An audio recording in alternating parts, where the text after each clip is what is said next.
What's up, Panther Nation, Pantherologist? Thank God it's Friday. Good Lord. How's everyone doing? Hope everyone's had a good week. Let me move y'all over here. I got you on my other screen over here. Make sure you come in, pound the like button, share the live. I got some tunes going actually. I'm gonna get some tunes going here in a minute while we're doing the live today.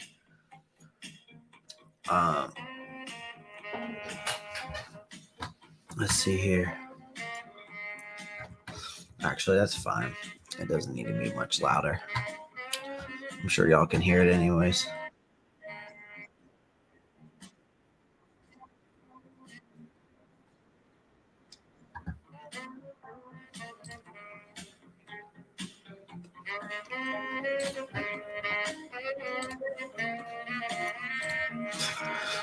All right. Appreciate everyone joining the live stream. Now, there is a link down in the description for you to join the live stream. So if you want to join, you're more than welcome to. Today is not a giveaway. We're not doing a giveaway today.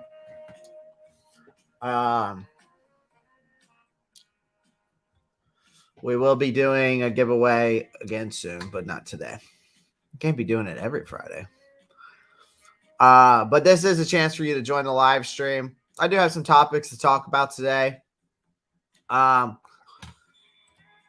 a couple of things to talk about. There is some news out there with the Panthers and stuff, but we're going to start off with something fun here, and it's off of Twitter. Something that PFF actually did here. Let's see where it's at. Let's see. Okay. Build your perfect wide receiver room with $10. So you got a $5 bracket, a $4 bracket, a $3, a $2, and a $1. Obviously, if you go $5, right, you can pick one of those, but then, or you could just pick two. I've seen people pick 3 players. I've seen people pick 4. I've seen people pick just 2. Chase and, like, I saw someone say, well, I'm just going to pick Chase and Jefferson, but I don't know. I wish you could just pick one from every tier. That kind of ordeal. Instead of $10, give me, if you pick one from every tier, that's what? $15. So that way you get one from each one. And look at DJ Moore on there. Isn't that a sight for sore eyes? So PFF came out with this. Build your perfect wide receiver room with $10. All right. So I'm thinking what I want to do. Trying to figure out if I would want to do who I would want to do here. Probably, I wish I could do one from every list, but I can't. Now, I could do one from $4 down because 4, 3, 2, and 1 equals $10. So if I pick one from the $4 bracket,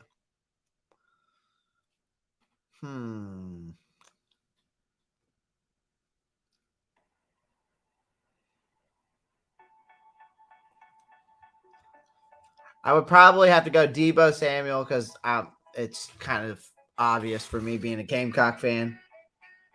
Then after that, 3 is interesting because you got DK Metcalf, St. Brown, Waddle, Wilson, Evans.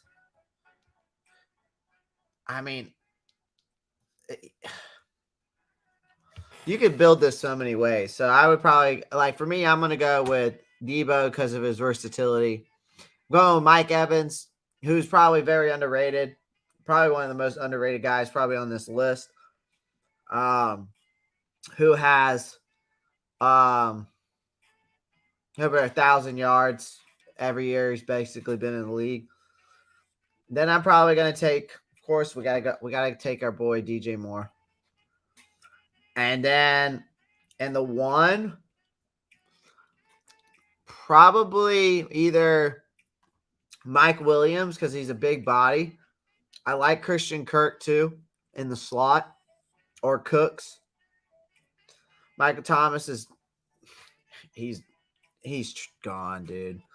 Pittman, I'm not a big fan of Pittman, so if I had it, so my four would either be like Brown or Samuels. I mean, I like these guys too. Cup, Lamb. I mean, you can't go wrong with any of these guys either. This is a tough list though to pick off of. St. Brown's a solid one. Marcos Cash, yeah. Well, anyways, I'm gonna leave this up, and y'all let me know in the comments. Here, I'm gonna make it known now. Do.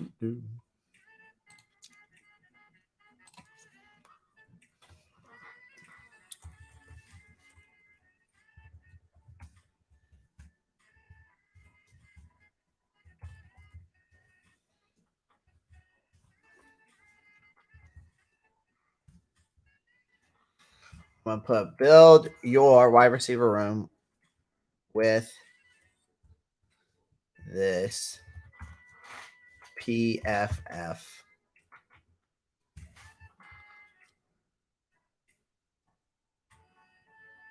With PFF there.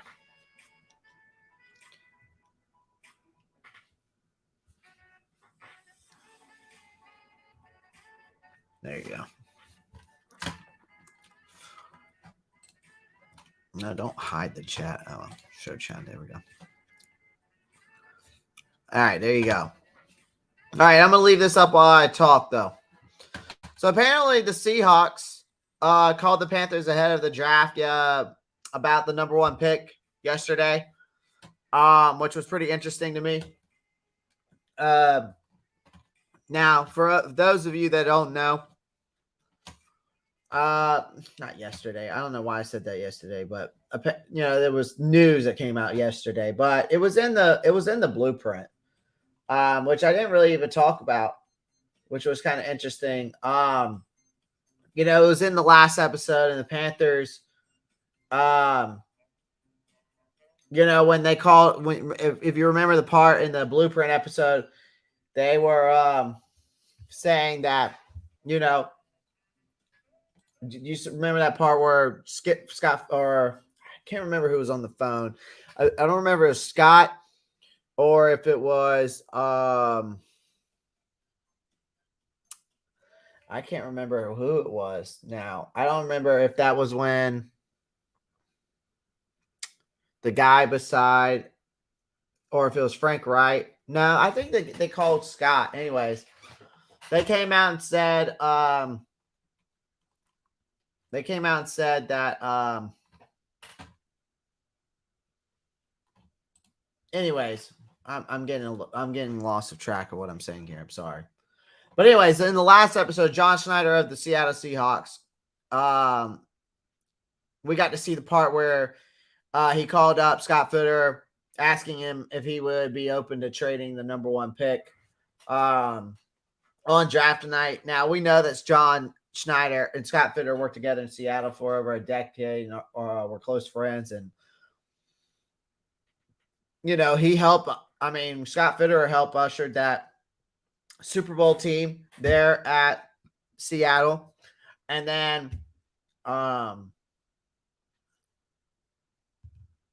basically helped them rebuild that franchise there in Seattle.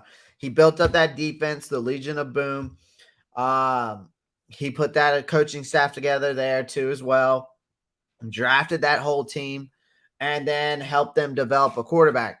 The only thing that Scott Fitterer, I would say, has done differently here than he did in Seattle is that he addressed the offensive line before getting Bryce Young. Because if you think about it, Russell Wilson never really had a nice, a really stacked offensive line, right? It wasn't a top 10 offensive line. When they did win a Super Bowl, though, I mean, it was good enough to win a Super Bowl, but really after that, he didn't really have a great offensive line through the years in Seattle. So that was pretty interesting to see. Let me see if I can make myself bigger. There you go. Well, y'all can't see that then now. What if I do that? We'll go with this. Okay. In other news,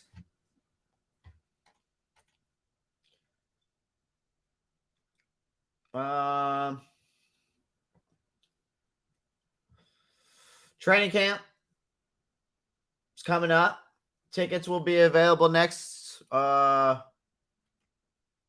Thursday for training camp.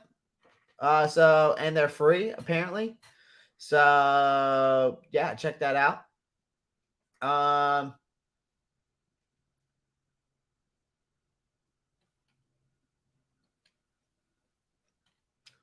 Apparently Marquise Haynes has been named as a Carolina Panthers standout player this offseason. Apparently in the early workouts this year, he's been emerged as a big rotational piece in the lineup. He's going to end up being, starting, it sounds like. I think Haynes is one of those guys that could break out. I've actually said that before.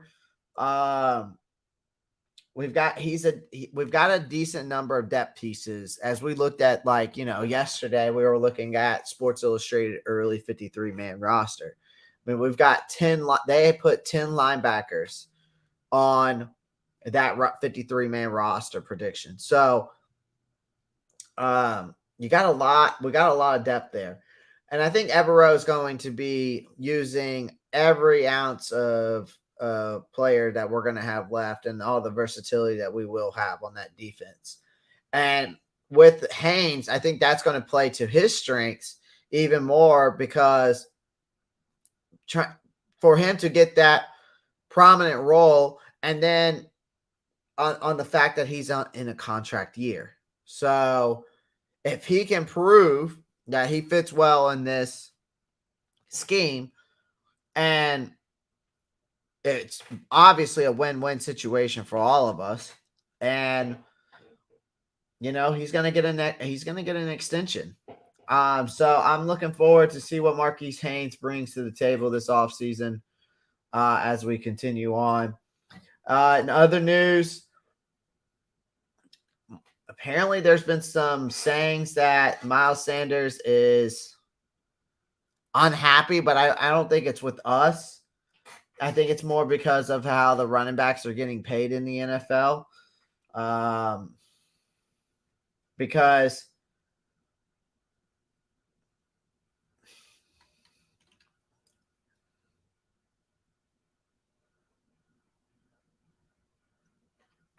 of the fact that he was going to hold out against the Eagles before we came calling. And because he feels that the running backs in the NFL aren't getting paid enough. I mean, if you go look at Christian McCaffrey, he's getting paid, right? I mean, Christian McCaffrey's getting paid highest out of most people, right? I mean, we paid a decent amount of money to get Miles Sanders, if you think about it. And he was the only considerable running back in the market, really. And then you go look at Christian McCaffrey's contract, in which we got that off our hands. But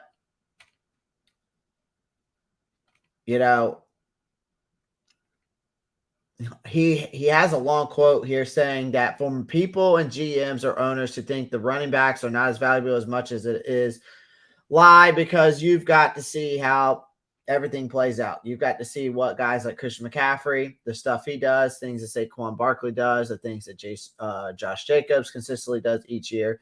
You want to franchise and create a certain market for running backs just because you have this way of thinking that they only last for 3 to 4 years. I think it's BS, honestly, and almost every running back is underpaid right now. I don't know what it's going to take. That's a topic that needs to be brought up a little more because it sucks to be a running back right now, honestly. So, interesting statement by Miles Sanders. Do I think he's wrong? No, I think he makes a good point. I don't think that's going to change the way the NFL is, because it is a pass catching league. He that there are explosive running backs that emerge from the college who are fresher, quicker, and cheaper. And honestly, I expect this trend to continue into the future because we all know that the problem is that running backs just don't last long in the NFL like they used to. They just don't. Thanks for everyone joining the live stream. Make sure you pound the like button. There is a link down below for you guys if you want to come in and chat with me. Now, other news. Question I have for you folks is, how will the Carolina Panthers use J.C. Horn?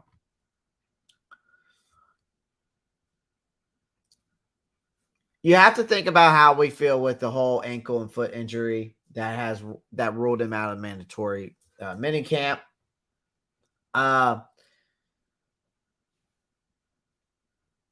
I think that there's no doubt that Horn is among one of the league's best when he's firing at all cylinders, right? But with Evero here, I think that his game could go to a whole different world. And we could see a third year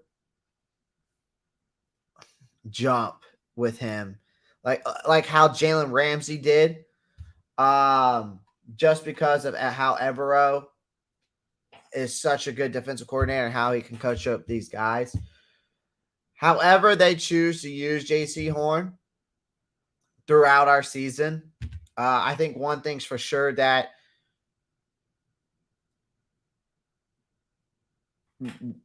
he's going to be lights out. And I think that it's just going to be a big third year jump, honestly. It's just a matter of him staying healthy and maintaining his fitness. That's it at the end of the day. It's not a lot of news right now in the Carolina Panthers. It's like I'm just so ready for training camp to come on, man. But we're going to continue talking ball.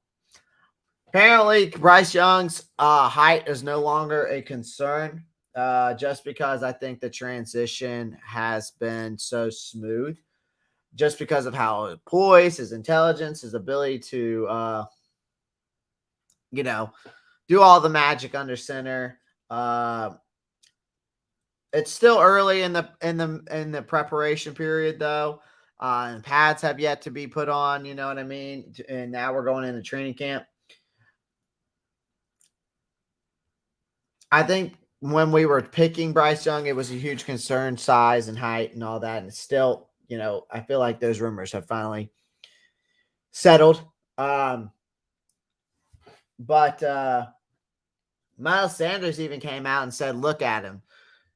He's very sharp and on it with everything. He's there early. He leaves late. His decision making is smart. He doesn't force anything really. His pocket presence is what really stands out to me. So again, the height doesn't matter at all. I hope nobody's worried about the height, but I like him. We got a bright future ahead.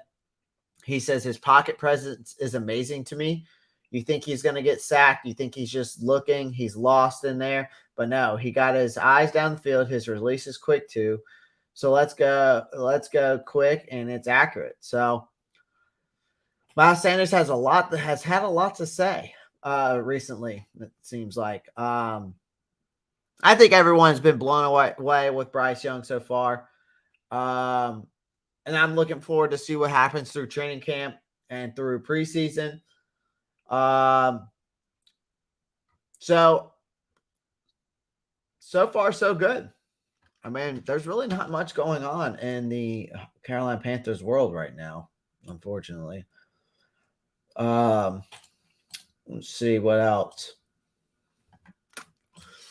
Let's see what else. Now, apparently, Brian Burns came out and said that Bryce Young is like a Luke Kuechly comparison. What he means by that, I'm not really sure. I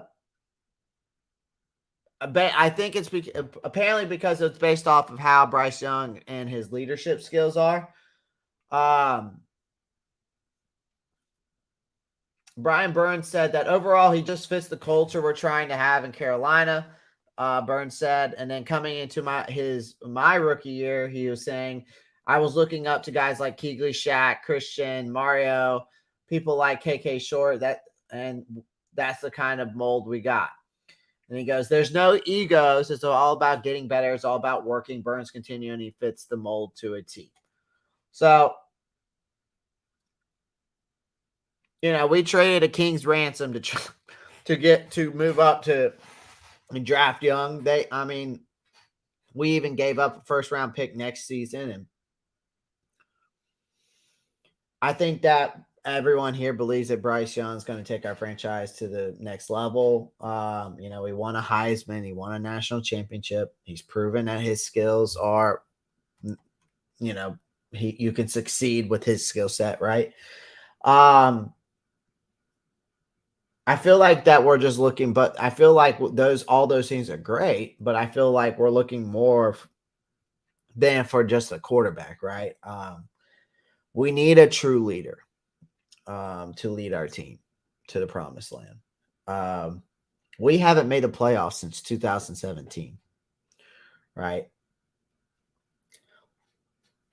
I think Brian Burns and everybody else, as well as myself, and our entire organization, are hoping Bryce Young has the mental capacity to take us to the top, much like how Luke Kuechly did.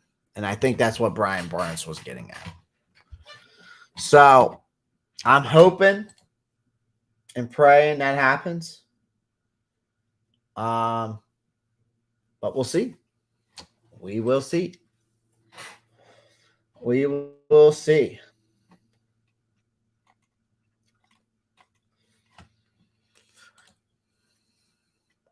Well, I appreciate everyone joining the live stream. Not much going on here today. Sorry I started at 1:00. I did announce it on Twitter, and then I also announced it in the community chat. So if you didn't catch it, that's on you. But same time, same place Monday. Gonna be posting some shorts here soon. Appreciate everyone joining the live stream, and y'all keep pounding.